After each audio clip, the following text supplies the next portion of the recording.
के भजन में लीन है। समय दक्ष प्रजापति का मंगल विवाह करना है। क्यों? संतति को आगे बढ़ाने के लिए, संतान को आगे बढ़ाने के लिए और इस पूरे ब्रह्मांड को एक संतति देने के लिए।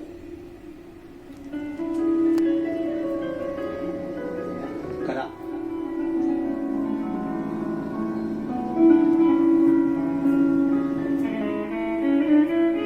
दक्ष प्रजापति जब तप में लीन थे,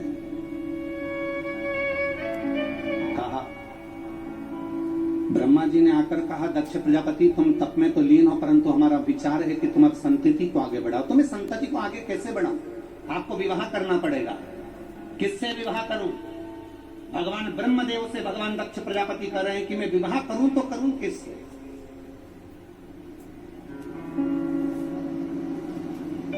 कहा, प्रजापति वीरण की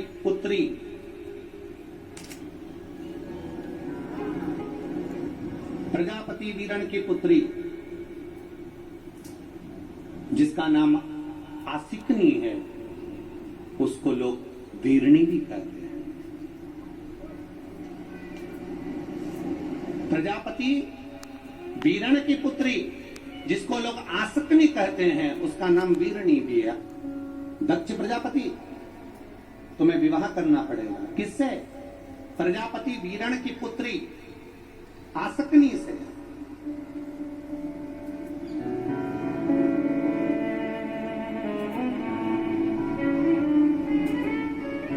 ये वही कन्या है आसकनी। प्रजापति वीरण की पुत्री आसकनी ये वही कन्या है जिस नारी का रजोधर्म से जुड़ा हुआ जो भी तकलीफ होती है, केवल हाथ में जल लेकर आसकनी का नाम लेकर भी वो पान कर लेती है, तो रजोधर्म से जुड़े हुए सारे दुख।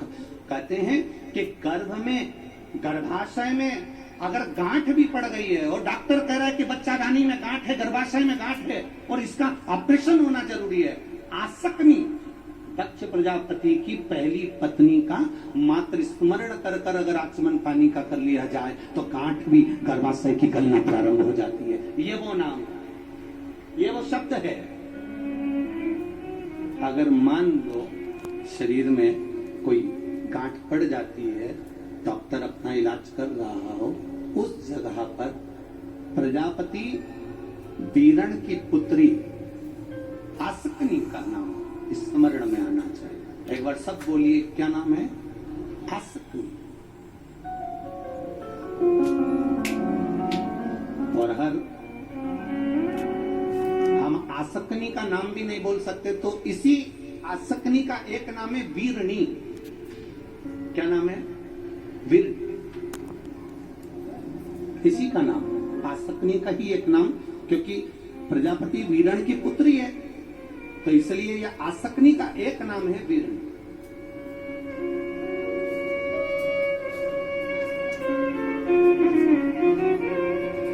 दक्ष प्रजापति से कहा, आप प्रजापति वीरण की कन्या आसकनी से विवाह कर लीजिए।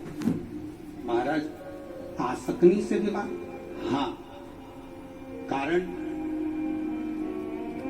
दक्ष प्रजापति से कहा भगवान ब्रह्मा जी ने कि प्रजापति वीरण की कन्या आसकनी केवल ऐसी है जो मन से, अगर गर्भ से बच्चों को जन्म भी दे तो उन बच्चों को केवल जल के छींटा देकर भी हजारों अंश उत्पन्न कर सकती। वो वीरणी में, वो आसकनी में बल है। वो बल आसकनी में है, वीरणी में है। और अच्छे से समझिएगा, जब नारी का 5वां 6वां महीना हो, डॉक्टर कहे बच्चे की धड़कन नहीं है, कोई कर दे बच्चे की हृदय में छेद है, हम तो यहां तक कहेंगे जो बच्चा, जिस बच्चे को, कोई बच्चा ऐसा होता है जिसको बार बार ब्लड चढ़वाना होता है, बार बार उसका ब्लड चढ़ता है, या कोई ने कह दिया इसका ऑपरेशन होगा हार्ट का, इसमें छेद है, डॉक्टर का तुम इलाज करवाते रहो, डॉक्टर को चेक करवाते रहो, क्योंकि डॉक्टर को चेक करवाते रहोगे तभी तो तुम्हें मालूम पड़ेगा कि देवादिदेव महादेव ने कृपा करी कि नहीं करी। और अगर डॉक्टर के यहाँ जाना छोड़ दोगे तो बताएगा कौन तुमको। इसलिए डॉक्टर के यहाँ जरूर जाओ, डॉक्टर से चेक भी करवाओ, डॉक्टर का इलाज भी करो, डॉक्टर की दवाई भी खाओ, पर साथ में देवादिदेव महादेव का स्मरण भी करो। आसक्ति का स्मरण, अगर गांठ भी गर्भाशय में है और डॉक्टर बोल रहा है कि ऑपरेशन है, कराना है, डॉक्टर साहब से कहना साहब जल्दी तो नहीं है ना, 15 दिन का समय तो मिल सकता है या 10 दिन का समय तो मिल सकता है इसका ऑपरेशन कराने के लिए।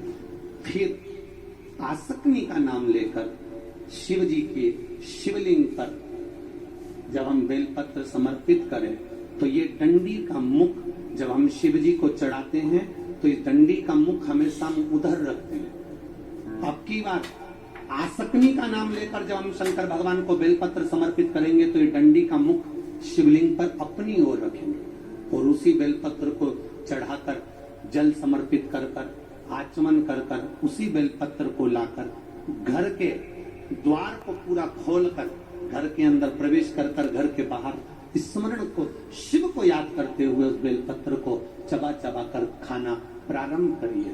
10 दिन मांगिए कि 10 दिन के बाद मैं ऑपरेशन कराऊंगी, मना नहीं, पर एक बार मैं मेरे महादेव का नाम का स्मरण करना चाहती हूँ, एक बार शिव तत्व को जाना। क्या नाम है?